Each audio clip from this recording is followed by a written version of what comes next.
Msaada wetu ukatika jina la Bwana.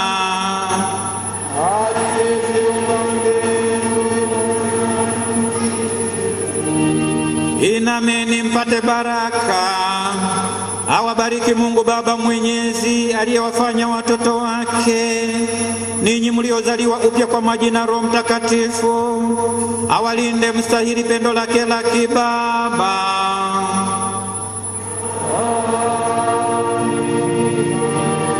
Awabariki mwanaye pekee aliahidi Roho wa ukweli adumu kukaa katika kanisa, na awaimarishe kwa nguvu zake katika kuiungama imani ya kweli.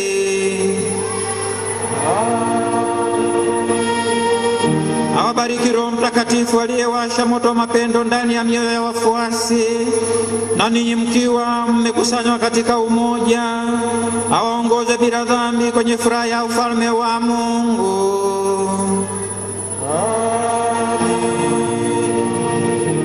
Ninyi nyote mliokusanyika hapa, awabariki na kuwalinda Mungu Mwenyezi, Baba na Mwana na Roho Mtakatifu.